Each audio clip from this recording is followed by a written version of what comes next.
और यदि मान लीजिए हमें उल्टा दिया जाए, हम पहले मान लीजिए सर्कल की इक्वेशन को एक्सपेंड कर दें और उसकी मदद से हमें निकालना हो कि हमारा सेंटर क्या होगा, वो भी काफी आसान है। मान लो आपको दिया जाता है एक सर्कल की इक्वेशन दी हुई है, X square plus Y square plus 8x plus 10y minus 8 is equal to 0। ये आपको इक्वेशन दी हुई है और आपको पता करना है इसका सेंटर क्या होगा और इसकी रेडियस क्या होगी। तो find the centre and radius of the circle. तो ऐसा पता करने के लिए आपको पहले उस फॉर्म में लेके आना पड़ेगा, x माइनस एक्स नॉट की whole square plus Y minus Y naught का whole square is equal to R square वाली फॉर्म में लाना पड़ेगा। तो इसके लिए इसको परफेक्ट स्क्वायर बनाना पड़ेगा।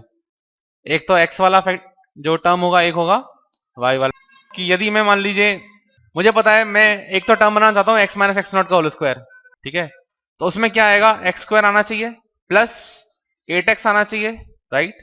अब यदि मान लीजिए मैं एक्स स्क्वायर लेके आऊंगा और 8x लेके आ रहा हूं, तो ये क्या है, ए स्क्वायर, 8x क्या है 2ab। जब आप a प्लस बी का होल स्क्वायर करते हो तो क्या आता है, A square plus B square plus 2ab। तो ये वाली जो टर्म है वो मेरी 2ab वाली टर्म है, बिकॉज इसमें x आ रहा है। अब 2ab टर्म होगी तो b क्या होगा, 4 होगा, तभी तो 8x आएगा। जैसे 2 इंटू एक्स इंटू 4 तभी तो 8x आएगा। यानी जो अगली टर्म होगी मेरी क्या होनी चाहिए, मेरी 4 स्क्वायर, तभी मेरा परफेक्ट स्क्वायर बनेगा। यानी यदि मैंने 4 स्क्वायर जोड़ा है तो मुझे 4 स्क्वायर घटाना ही पड़ेगा, तभी तो मैं बराबर करूंगा अपना, ठीक है। यानी अगर मैंने 4 स्क्वायर जोड़ा है तो मैं दूसरी साइड भी 4 स्क्वायर लिख लेता हूं, इज इक्वल टू 4 स्क्वायर। मैं ऐसा क्यों कर रहा हूं, मैंने दोनों साइड 4 स्क्वायर जोड़ दिया, क्या फर्क पड़ा, ठीक है। फिर क्या करते हैं, फिर देखते हैं वाई स्क्वायर वाली कौन सी टर्म है, plus Y square plus 10y, यहां पे क्या आएगा, प्लस 5 स्क्वायर आएगा, राइट। यानी ये परफेक्ट स्क्वायर बन गया मेरा। अब यहां पे 5 स्क्वायर जोड़ा तो यहां पे भी मैं 5 स्क्वायर जोड़ूंगा। देखो यहां तो ये मैं यहां पे 5 स्क्वायर जोड़ू, या फिर लेफ्ट हैंड साइड में मैं 5 स्क्वायर माइनस कर दूं। और क्या था मेरा, -8, इस -8 को भी कहां ले जाता हूं मैं, उधर ले आता हूं, +8 हो गया मेरा बराबर। देखो ये तो कट ही रहा है ना, ये 4 स्क्वायर प्लस 5 स्क्वायर तो कट ही रहा है। बाकी मैंने क्या किया है, बाकी तो सब कुछ ऐसा ही है, 8 को मैं उस साइड ले गया हूं बस। इससे क्या फायदा हुआ है, देखो इससे ये हो गया, ये बन गया x प्लस 4 का whole square plus y plus 5 का whole square is equal to कितना बना, ये 16 प्लस 25 प्लस 8, ये हो गया 49। यानी क्या बन जाएगा, x प्लस 4 का whole square plus y plus 5 का whole square is equal to 7 square. यानी कहने का मतलब क्या है, अब ये हमारा जो नॉन फेमिलियर टर्म है उसके जैसा बन गया। यानी इसमें x नॉट की वैल्यू क्या होगी, -4, और y नॉट की वैल्यू क्या होगी, -5, और रेडियस की वैल्यू क्या होगी 7। जिसे हम बोल सकते हैं यहाँ पे जो सेंटर होगा हमारा वो होगा -4 कॉमा -5, क्योंकि यहाँ पे प्लस है ना। अगर आप इसको लिखोगे तो क्या होगा, ये y माइनस ऑफ -5, यानी सेंटर का y कोऑर्डिनेट क्या हुआ, -5 हुआ, ये आपको ध्यान रखना है। एंड रेडियस क्या हो जाएगा, रेडियस हो जाएगा 7। तो इस तरीके से हम निकाल सकते हैं। आप इसको याद भी रख सकते हैं, ये जो जनरल इक्वेशन होती है सर्कल की, जनरल इक्वेशन होती है सर्कल की, X square plus Y square plus 2gx plus 2fy plus c is equal to 0। यहां पे आप देखेंगे जब भी आप इस तरह का सर्कल की इक्वेशन देखेंगे तो आप पाएंगे कि जो सेंटर का कोऑर्डिनेट होता है वो होता है -g, -f, और जो रेडियस होता है वो होता है √g square plus f square minus c। तो आप पिछले वाले जो सवाल दिया था मैंने आपको, उसमें यदि आप कंपेयर करके देखेंगे तो देखिए उसमें क्या था, x का कोएफिशिएंट क्या था, 8 था, यानी 2g की वैल्यू हो गई 8, यानी g की वैल्यू हो गई 4, यानी -g की वैल्यू हो गई -4, यानी सेंटर क्या हो जाएगा, -4 का x कोऑर्डिनेट हो जाएगा उसका।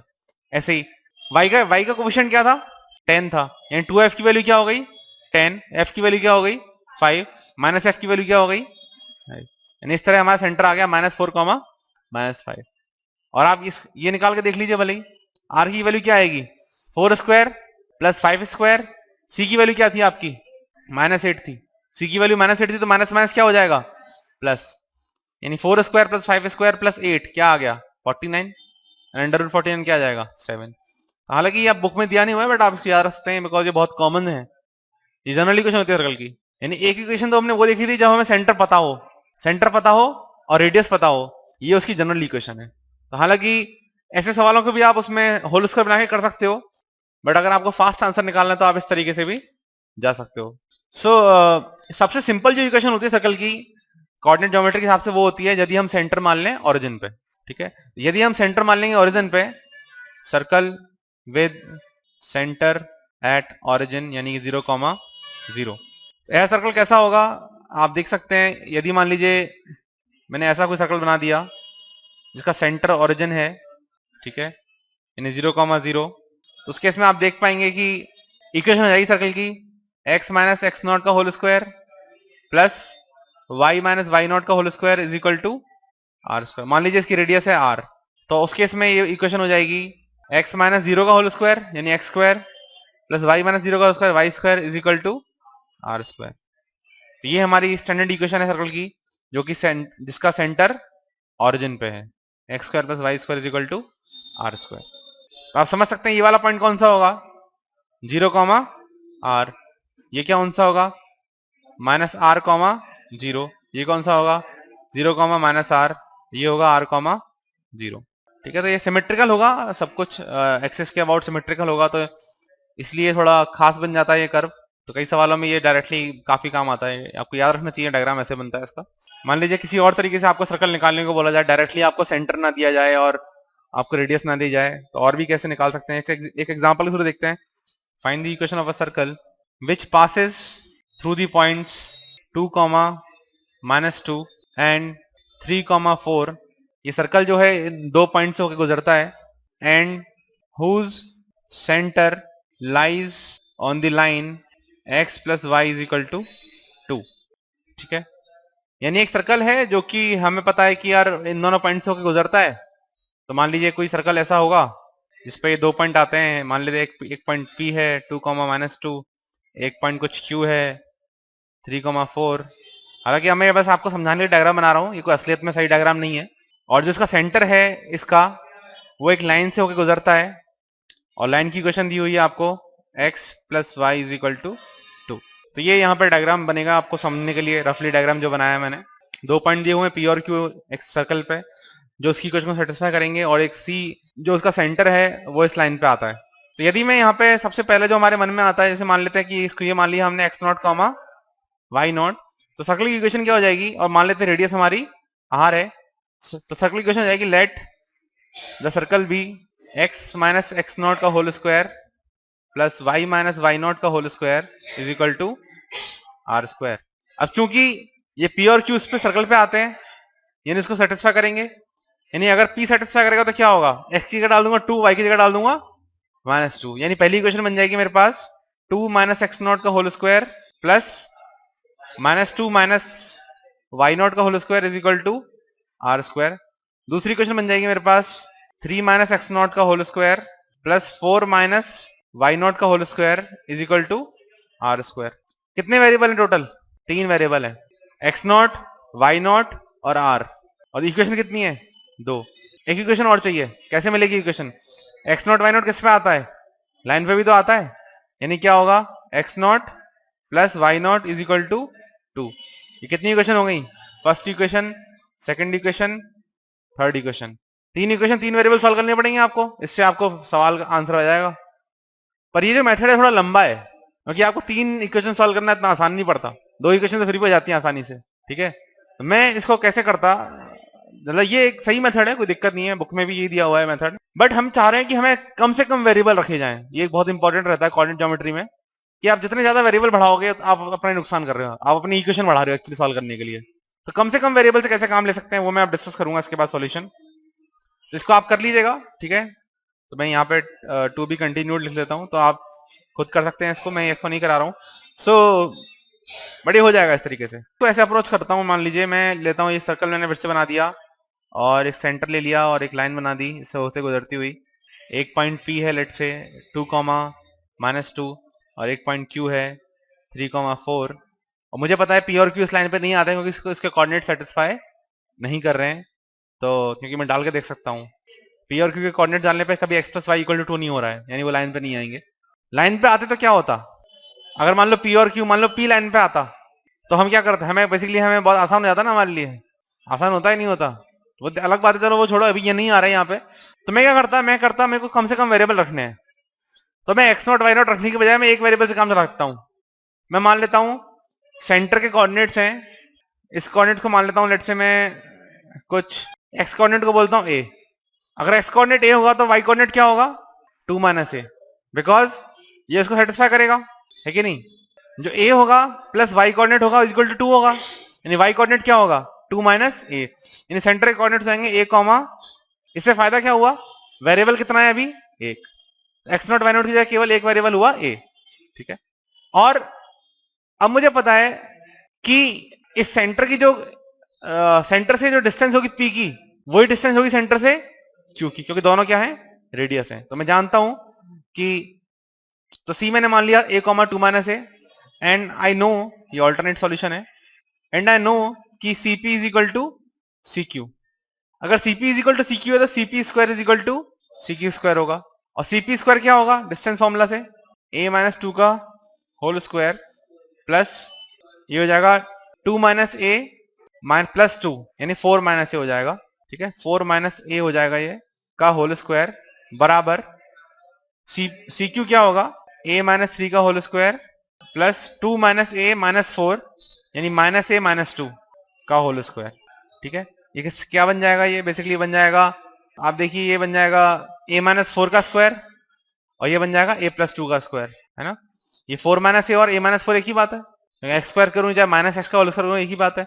ऐसे ये माइनस कॉमन लेके क्या बन जाएगा, ये a प्लस 2 का स्क्वायर, यहाँ आप देखोगे ये बन जाएगा, कहने का मतलब है a square plus A square minus 2 भी से आएगा माइनस 4a प्लस 4 प्लस ये क्या है a माइनस 4 का स्क्वायर, यानी a square minus 8a plus 16, ठीक है, is equal to a square minus 6a plus 9, ये क्या a प्लस 2 का स्क्वायर, a प्लस 2 का स्क्वायर हो जाएगा a square plus 4a plus 4, ठीक है। तो दोनों तरफ a square plus a square है, यहाँ भी a square plus a square है, और बाकी सब चीजों को एक तरफ ले आते हैं। मान लीजिए मैं सारे नंबर्स को एक तरफ ले जाता हूँ, ये यहाँ 4 है, यहाँ 16 20, 20 में से 9 जाएगा तो 11, 11 में से 4 जाएगा तो 7, इधर 7 बचेगा, इधर कितना आएगा, इस 4a को उधर ले आते हैं, 8a को उधर ले आते हैं, 12a हो गया, 12a में से 6a गया, 6a बचा, 6a में 4a जुड़ा तो 10a हो गया, सॉल्व हो गया। ए की वैल्यू क्या आ जाएगी, 7/10। यहाँ ए की वैल्यू आने का मतलब क्या है, तो मैं सेंटर के कोऑर्डिनेट्स पता चल गए। अब सेंटर के कोऑर्डिनेट्स पता लग गए, और क्या चाहिए होता है सर्कल इक्वेशन निकालने के लिए, रेडियस चाहिए होता है। तो चाहे तो तुम रेडियस निकाल लो, क्योंकि रेडियस कैसे निकाल सकते हो, सीपी निकालो चाहे फिर सीक्यू निकाल लो डिस्टेंस फॉर्मूला से। पर चाहो तो आप ऐसे भी कर सकते हो कि मान लो आपको पता लग गया ये, यानी सेंटर हो जाएगा आपका ए क्या है आपका 7/10, और 2 माइनस 7/10 क्या हो जाएगा 13/10, सेंटर ये हो गया।